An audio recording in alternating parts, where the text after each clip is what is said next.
Oh, I hit a tree. Ah! Whoa, look at it. Hello everybody, welcome back to another video. My name is Mitchell, and today we've got a bit of a different setup for you guys. So as you can see, there's two of us sitting in front of the camera. Hello, hello. If you don't follow us on Instagram, you might not already know this, but we just recently got a whole bunch of podcasting gear from Rode. So thank you, Rode. That is totally amazing. And we actually started our very own podcast, and we've posted the first episode like 2 days ago. So we thought that since we have all this gear, why not try to use it for a YouTube video and maybe kind of switch up the setup and do something like this. If you want to go check out the podcast, however, there's going to be a link in the description. You can get it wherever you get your podcasts, Apple or Google or Spotify. It doesn't matter. We're going to be there. This first episode, we just kind of talk about our journey on YouTube so far, how we met, and how we got our first 10,000 subscribers. If you guys enjoy this setup, make sure you go in the comments and let us know whether you like seeing two of us or just the one, or maybe even no one, because that could be a preference of yours. Anyways, that's not what we're doing today. Today, we're looking at a brand new piece of gear. It is the Insta360 Go 2. Yeah, so this thing is kind of crazy because it is really, really small. They call it the tiny, mighty action camera, and it is the predecessor to the original Insta360 Go. I know that this thing is small enough that you can clip it to your shirt. You can put it in any kind of nook and cranny you want. And let's just jump inside and check it out. Don't cut me. There we go. Whoa! Look at it. That thing is a lot smaller than I thought it was going to be. This is our first time seeing it. That is crazy. Look at that. Whoa. This is a camera. It shoots 4K. There's flow state stabilization, 1440p at 50 frames per second, and it is waterproof and has a remote controller in the box. And it's very, very small. This is my thumb, and that's it compared to my thumb. They're basically the exact same size. Okay, I'm going to see what else is in the box. We got this thing here, which is like a lanyard looking thing. Oh, that's kind of how you can, I guess, wear this around your neck. Yeah, try that out. See what it's like. So you can wear this nice pendant, camera pendant. That's kind of cool. Or if you put it, oh, shoot. Now put it behind your shirt. Oh, I see. So now you can do that. You can have it clipped to your shirt. Whoa, that's interesting. So this is like a giant AirPods case here, but this is the charging case. Oh, so I guess it just clips in. Oh, that's so satisfying. Holy cow. Excellent. And we have a whole bunch of different accessories. And look at this. The case also has buttons on the front. Oh, yeah. So what this is that if you put your camera, you can put the camera somewhere way over here, and you can use this thing as a remote. So I can click the record button. Just click this button and it'll start recording, because there's actually no buttons on that thing. Oh, actually there is a button. I just found it. If you press the front logo down, it clicks. And I think that's how you start and stop. But if you want to start and stop it from a range, that's where you use the case. Exactly. Another interesting feature of this little charging case is that it's also a tripod. So there's two kind of feet that lift off on the back there, and you can place it just down like that, and you can use this to tilt. This is kind of like your run and gun little vlogging stick, if you will, with this little Insta360 Go 2. In the box is also a few other accessories. We have this, which looks to be sticky pad, like a GoPro, so you can stick it to whatever you want and be able to point this at stuff. And then this is a clip, so you can put it onto something that you can clip to. Just a clippy thing. Exactly. And then you can just kind of seat the camera in here and record just like that. Now, because this thing is so small, they do a lot of promotional material kind of talking about how this can be a pocket probe lens, or just a probe lens in general. It can get you probe lens style shots. Hold on a second. Instead of trying to get probe lens style shots, we decided to do something a little bit more interesting.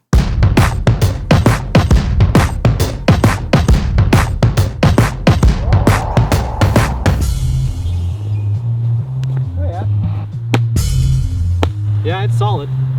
We have come out to a frozen pond, which is probably the most Canadian thing we could have thought of.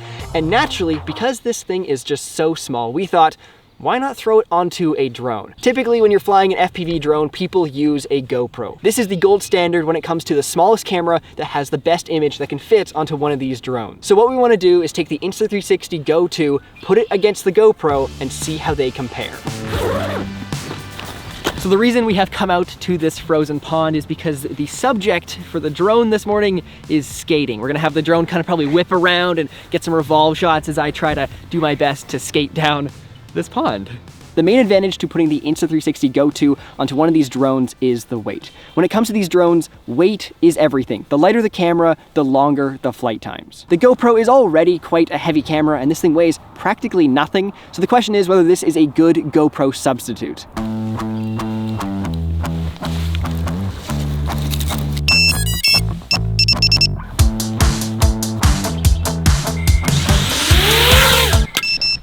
Now, before we get into that first flight, let me tell you about this week's sponsor, Skillshare.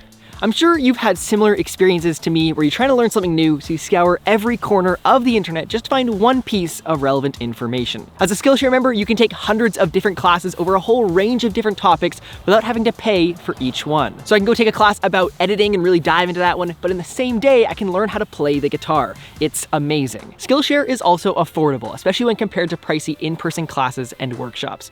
An annual subscription to Skillshare is less than $10 per month. A class that I've been enjoying very much lately and relates quite well to what we're doing today is Introductory to Aerial Videography by Wild Rabbit Productions. In this course, they go through the basics of getting your drone into the air and getting the best shots you possibly can. Like I said before, there are hundreds of different classes that cover a whole range of different topics, so whatever you're into, whether it's music, if it's cooking, if it's sound design, there's a class for you on Skillshare. The first 1,000 people to click the link in the description will get themselves a free trial of Skillshare Premium membership. We highly recommend it. Anyways, let's finally get this drone back in the air. Okay, so Mitchell's about to fall. I'm new to this. Yeah. So Mitchell's gonna go skate out there, and then I'm gonna take the drone up and then fly it around him and see what kind of cool shots we can get. And liftoff. This is definitely a challenge.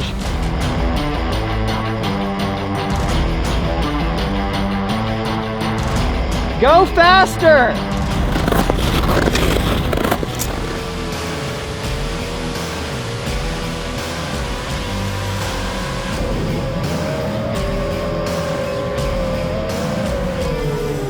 So that was a really good flight, a really good first flight with the Insta360 Go 2. It is now time to strap on the GoPro and see what it looks like. This is GoPro on the drone. Here we go.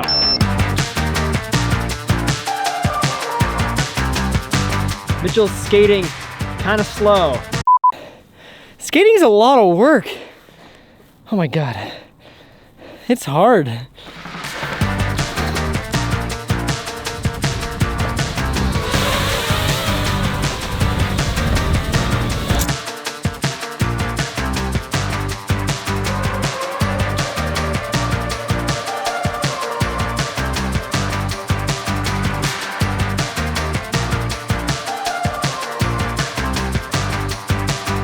That was a really successful flight with the GoPro and with the Insta360. Next up, we're gonna try a different scenario, which is actually right over there, and we're gonna be doing a mountain dive. It's not the biggest mountain, but it'll definitely get the point across. That was really, really slippery. Holy cow.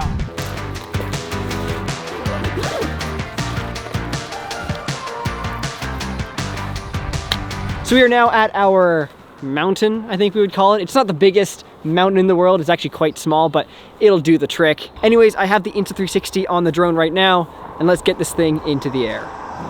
Okay, here we go.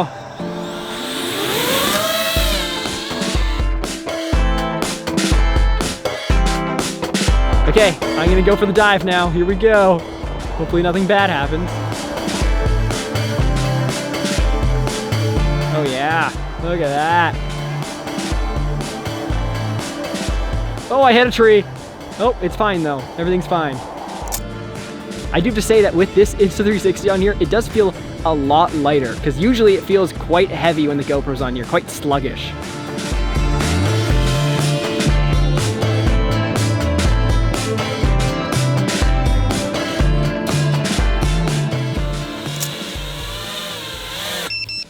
Here we go.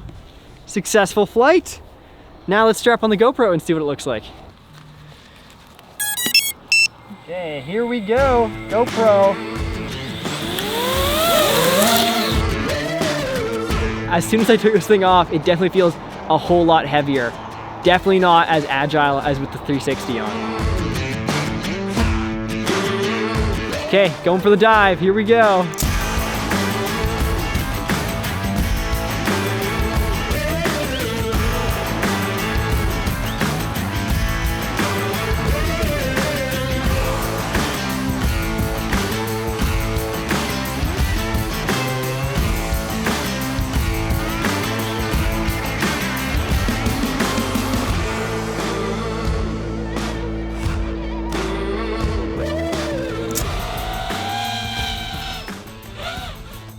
Ah!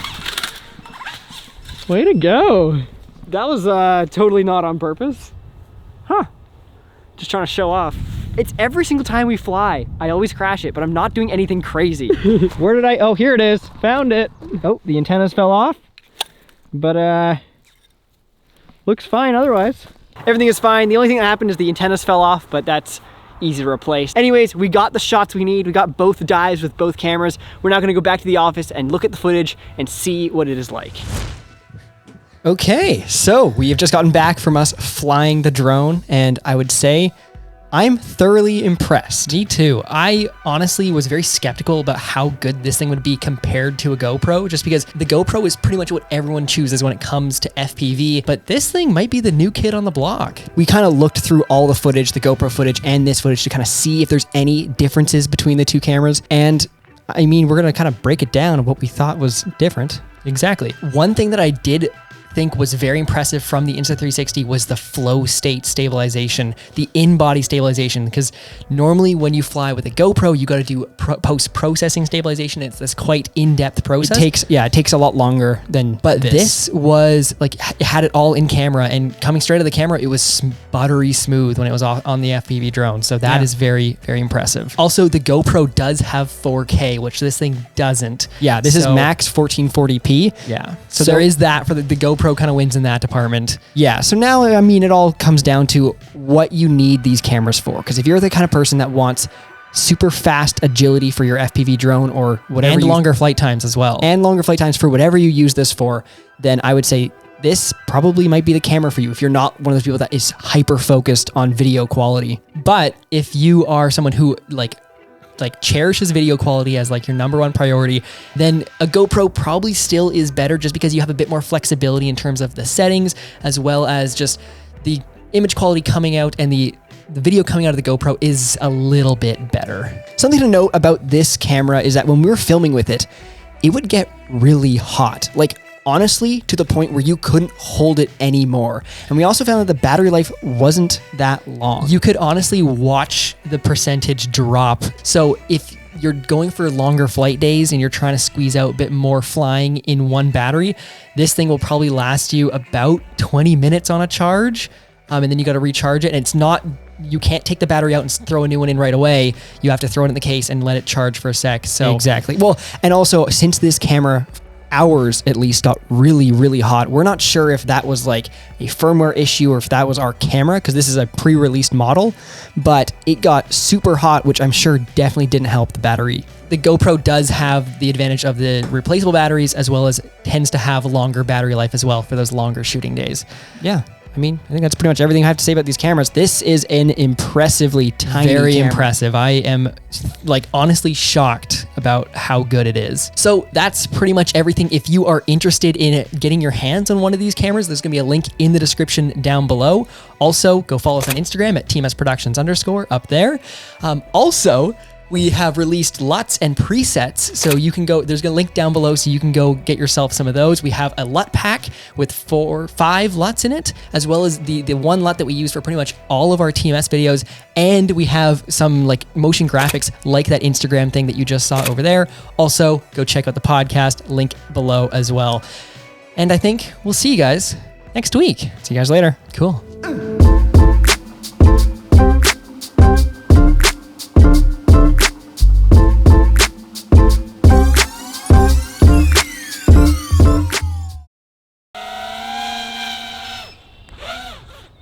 Ah! Way to go.